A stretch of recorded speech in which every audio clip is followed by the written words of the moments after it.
столярная мастерская для школьников в Ставрополе. Здесь дети учатся в первую очередь работать руками. Илья Головин – старожилом мастерской. Этот кухонный стол он собрал сам, всего за 2 дня. С каждым разом изделие все сложнее, так что создание даже такой мебели не потолок. Работа почти доделана, остались последние штрихи. Мне надо убрать масляные пятна и поставить рейки, чтобы выровнять стол. Мне это нравилось с детства, что делать руками. Я узнал о проекте Титон, записался. Начинал с малых проектов, делал ящички, ключницы, скворечники. В школе какие-то занятия такие у вас есть, типа труда или... Сейчас их отменили, сейчас делают с 9 класса или с 8 информатические труды, поэтому... то есть не хватает работы руками? Да, не хватает. А скажи, вот как-то по дому помогает вот такое знание? Да, это сильно будет помогать в будущем и сейчас даже. И это главная цель проекта. Основатель, настоятель храма в селе Заветном Михаил. В прошлом году выиграл президентский грант и сразу открыл мастерскую. Для детей занятия бесплатные. В том, насколько это полезное дело, мы убедились на собственном примере. Живя в городе, не думаешь, как важно уметь самому работать с инструментами. Расскажите, что мы сейчас с вами будем делать? Одно из самых распространенных изделий – это некие полочки, ключницы, какие-то подставки. То есть это то, что человек может сделать и вынести за 40 минут, за 1,5 часа первого занятия. Потому что если молодой человек приходит и с первого занятия не уходит с готовым изделием, то, как правило, у него пропадает интерес. 40 минут для новичков. Пытаемся управиться быстрее. Образец изделия есть. Делаем замеры для 3 основных частей будущей полки. Но прежде инструкция и правила безопасности. Вот у нас есть линия отреза. Мы ничего не нажимаем. Мы просто прокатываем пилой по условному месту пила. Но если мы с вами возьмем один из краев, то в конечном итоге вот эта деталь у нас уже будет другого размера. Поэтому мы с вами примерно берем середину.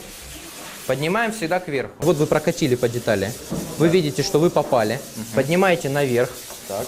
Теперь снимаете предохранитель, нажимаете кнопку. Получается не лучшим образом. С непривычки рука дрожит, выходит криво, разной длины. Мой наставник помогает все исправить. И вот основание полки готово. Дальше готовим боковые стенки. Также измеряем, также пилим. Теперь уже справляюсь сам. И не бойтесь, до конца уверенно. Прошло всего 20 минут, а деревянный брусок уже заиграл по-новому. Основные заготовки у нас с вами готовы. Осталось нам сделать что?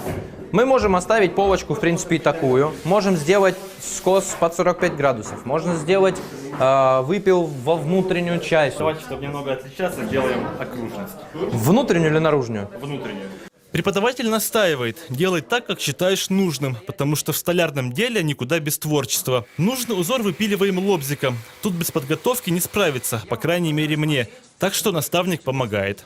Целью проекта у нас является не обучение именно, может быть, столярному делу, потому что этому должен учить профессионала, а вот обучение простейшим навыкам работать с инструментом, потому что, молодой парень вырастает, заводит семью, у него какая-то жилплощадь появляется, дай бог.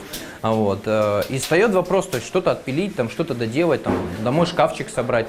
Но это отступление. Переходим к следующему этапу. Отверстия для перегородки и крючков. Применяем не простую дрель, а сверлильный станок. Так отверстия получаются ровнее. Очень медленно, плавно. Вот, все, поехали. Поднимай, да? Все.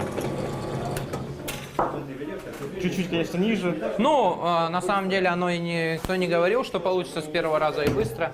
Готовим последнюю деталь – перегородку для полки. Это буквально 10 секунд, потом шлифовка вибрационной машинкой. Все части готовы, осталось все склеить и соединить. Новичкам, конечно, лучше работать молотком и гвоздями, но мы выбрали путь попроще. Ставите, я предлагаю так будет проще прицелиться. Прижимаете пистолет, стреляйте. Короткое нажатие.